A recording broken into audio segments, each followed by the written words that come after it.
regreso cuando son aproximadamente las 8:35 en esta mañana sandiegana. Estamos de regreso en la sección Decisiones por San Diego 89.7, su programa La Voz de la Noticia. Estamos aquí con Pablo Aure nuevamente. Yo le comentaba fuera de este tiempo al aire del micrófono que yo asistía a la Asamblea Nacional de Educación promovida por Leonardo Carvajal en el año 98. Yo asistía a una charla que dio allá Aristóbulo Isturiz y él planteaba en ese momento una inversión grande del Estado en un 7,5 del Producto Interno Bruto en educación, planteaba él en aquel momento. Había unas cosas ahí del Estado docente que yo no estaba de acuerdo con él, pero por supuesto que sí. Él fue después ministro de Educación y empezó, pues, al principio los docentes del Ministerio de Educación tuvieron unos buenos cambios en su adquisición.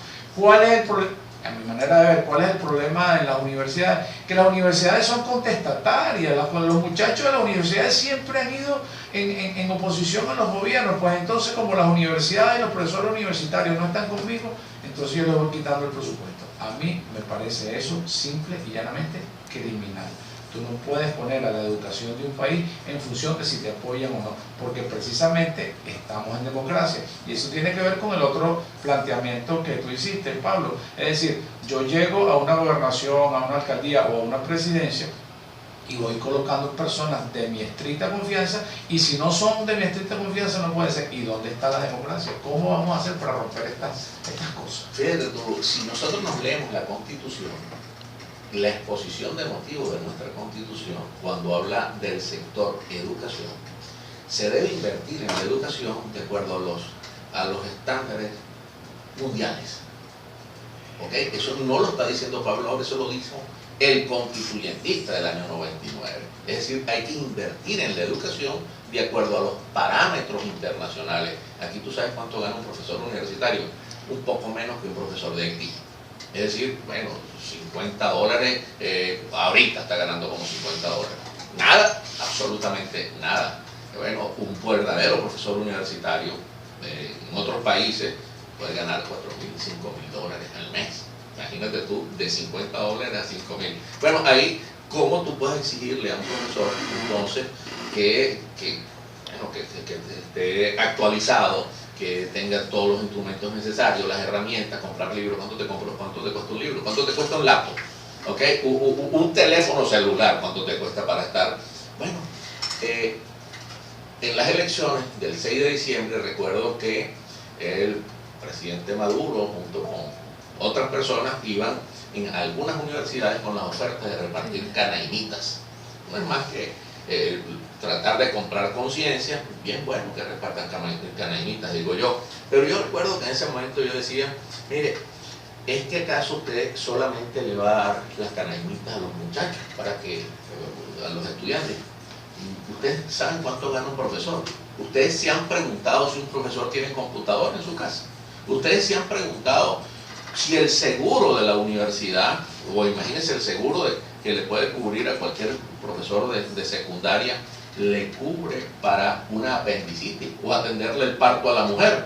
No, señor, en lo absoluto. Entonces, si se va para un hospital, tiene que llevar también su medicina, su cuestión, su bisturí, la jeringa, todo lo que vaya a utilizar. Eso lo están usando, eso lo hacen en la maternidad del sur. Yo no estoy inventando, váyanse a la maternidad del sur, que bueno, todos los días paren como 20 mujeres mínimo, y cada mujer, ustedes ven cómo llegan, tienen que llevar, bueno, las que van por emergencia ven cómo se las arreglen, pero las que están ya en tratamiento se llevan con su kit, ella misma hace con su familia, vaya al hospital central para ver si van a operar a algún enfermo que necesite alguna operación y no lleva o la prótesis, o no lleva los implementos necesarios, o los guantes, o el mono quirúrgico, chicos, que utilizan los desechables, lo tiene que llevar el paciente. Bueno, eso, ¿cómo tú puedes pedir desarrollo en este país? Ahora, volviendo al tema que tú dices, lo de la inversión en la educación, hay que invertir en la educación.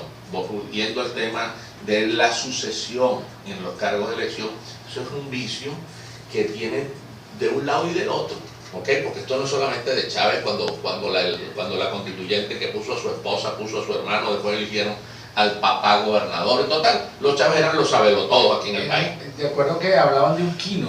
Es decir, el quino, ok, pero también en la oposición hay muchos que tienen su chavecito adentro. tienen su chavecito adentro que creen que son los bravos, o sea, que son los que van a solucionar. Y cuando yo me vaya aquí dejo a fulano, y fulano, epa, no cualquier fulano, a fulano consanguíneo, igual que los reyes, el nepotismo. Esas cosas hay que acabarlas, pero hay que acabarlas cuando estemos bien preparados, estemos bien educados, y por eso toda la asamblea que yo voy, a todos los conversatorios o a todos los foros, digo de esto, hay gente que se molesta. Pero esto no lo estoy diciendo ahorita, esto estoy diciendo lo de Salarromer, ¿okay? Que también empleó eso aquí en el estado de Carabobo. Entonces, eso en Maracaibo, Manuel Rosales, que dejó a su esposa, en muchas partes ha ocurrido, en Falcón también, que el que dejó a su esposa también, en todas partes, chicos. En todas partes tratan de crear esa que solo yo puedo solucionar los asuntos de este municipio o de este estado o de este país. Sin mí la perdición, sin mí el hundimiento y la corrupción. Après mal de luche, decía Napoleón Bonaparte. Así es. Después de mí el diluvio. Después de mí el diluvio. Entonces, bueno, ¿cuándo podemos crear con esa mentalidad? Ojo, aquí lamentablemente quienes se han dedicado a la política han cultivado esta mala práctica.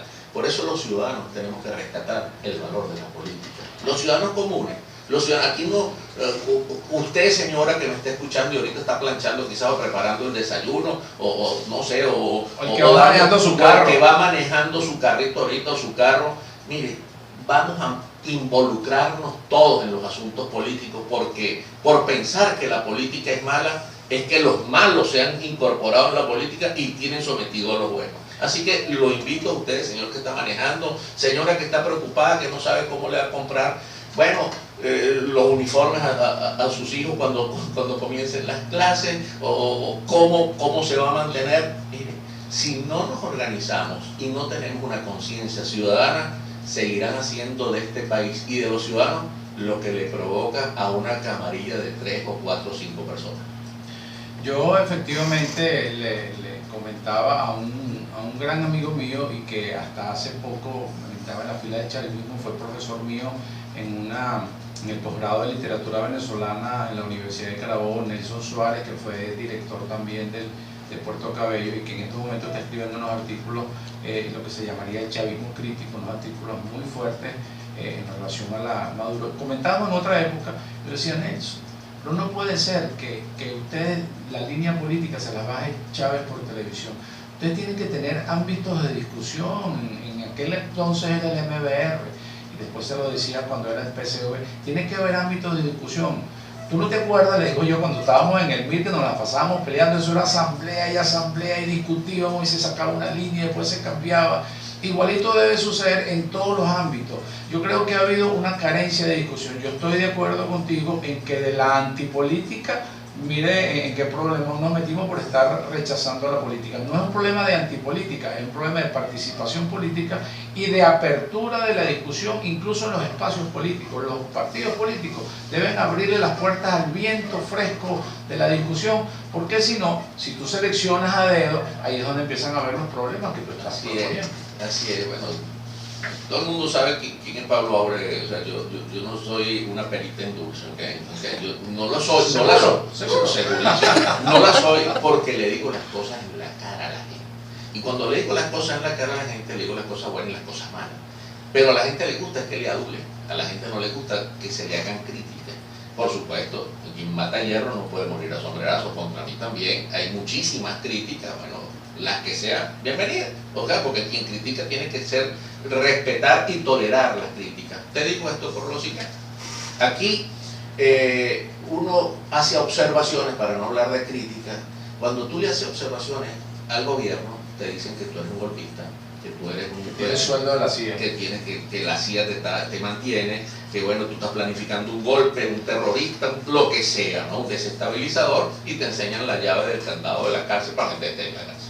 Pero si tú haces esas observaciones o las críticas a la oposición, ahí mismo te dicen que tú eres un infiltrado, un quinta columna, que si eres un divisionista. Es decir, somos intolerantes a las críticas. ¿Qué es eso, chicos? ¿Qué es eso? ¿Hasta cuándo nos vamos a calar un libreto o rojo o un libreto de los que ocasionalmente o circunstancialmente están dirigiendo la vocería, porque no es la oposición, la vocería de la oposición, porque la oposición es muchísimo, pero muchísimo más grande que quienes aparecen en algunos medios de comunicación convocando a marcha o algunas cosas, o algunos cacerolazos, o un G4, o partidos, o tal y qué sé yo, no, muchísimo más grande. La oposición somos quienes no estamos de acuerdo con este modelo y con este sistema de gobierno, y que estamos trabajando no desde ahorita, sino desde hace bastante tiempo para salir de esto, de esta cosa que se llama revolución, proceso, no sé qué cosa, sino que es algo, es un modelo que destruye